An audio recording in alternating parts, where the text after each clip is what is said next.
I know our country isn't as divided as Washington wants us to believe.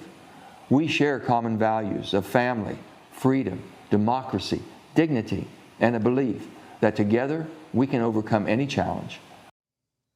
Welcome back to America Decides. We are following West Virginia Democratic Senator Joe Manchin's decision to not seek another term. David M. Drucker and Leigh Ann Caldwell joined us now. David is a senior writer at The Dispatch. Leigh Ann is a Washington Post live anchor and co-author of the Early 202 newsletter. Great to have both of you here. Leigh Ann, let's begin with you. What's the reaction on Capitol Hill to Senator Manchin, especially among Democrats who are worried about his possible entry into the 2024 presidential race? Well, Bob, the timing of his video and his announcement happened, as you know, the rhythms on Capitol Hill quite well, minutes after the vote, the final vote of the week closed. Senators had already left town, so we haven't gotten a lot of senator reaction yet. But I do know, talking to sources, that Republicans are absolutely thrilled. Republican aides, people who work on campaigns, they think this is absolutely an easy pickup for Republicans now.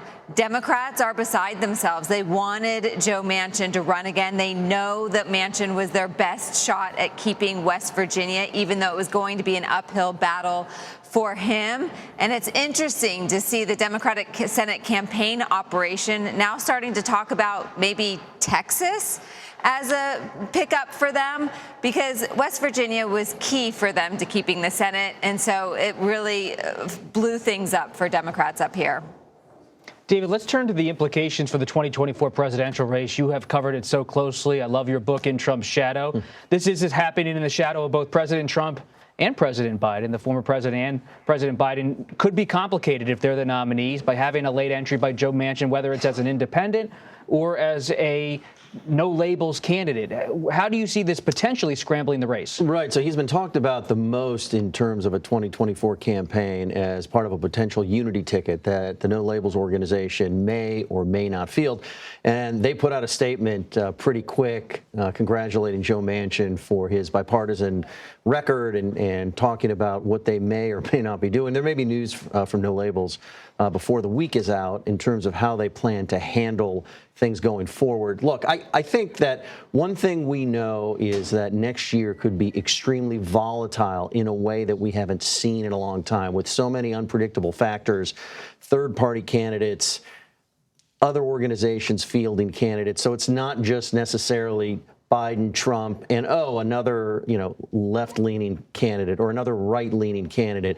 But we could have multiple presidential candidates. He's obviously RFK Jr., No Labels, the two top of the ticket, Cornel West, somebody else could choose to get in. Biden's being primaried, and we still have a Republican primary going on. So I think that it's very hard to make predictions. What I would say about Joe Manchin running for president is, and I've covered Joe Manchin for years, a very affable politician, a very capable politician, a very interesting guy to cover, often very candid, so it's fun for you and I and everybody else on the Hill.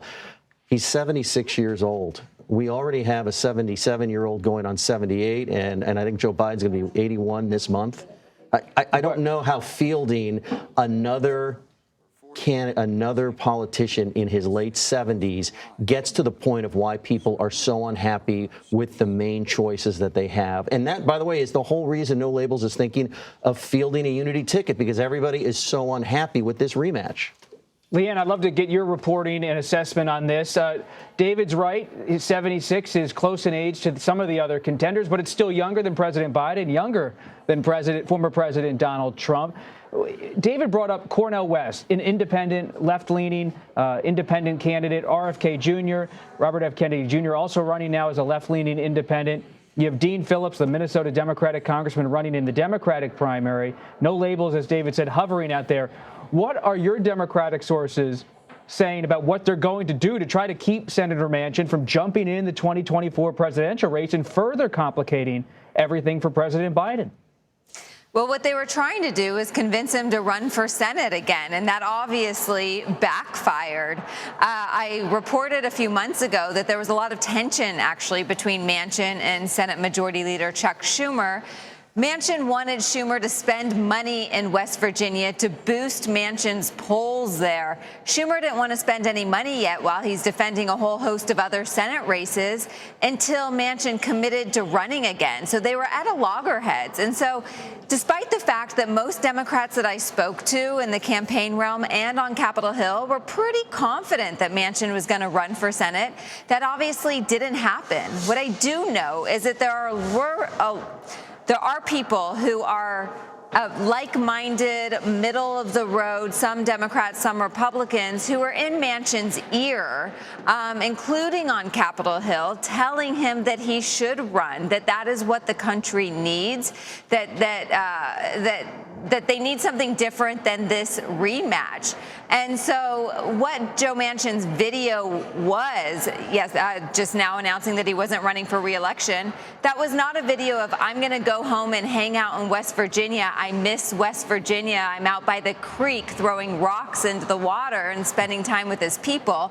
That was a very presidential-looking video with American flags behind him. He was in a very well-appointed suit and tie. Looks like he got a haircut for this video. And so I think that we have something that could really complicate and make very interesting a presidential race that we thought was going to be quite predictable.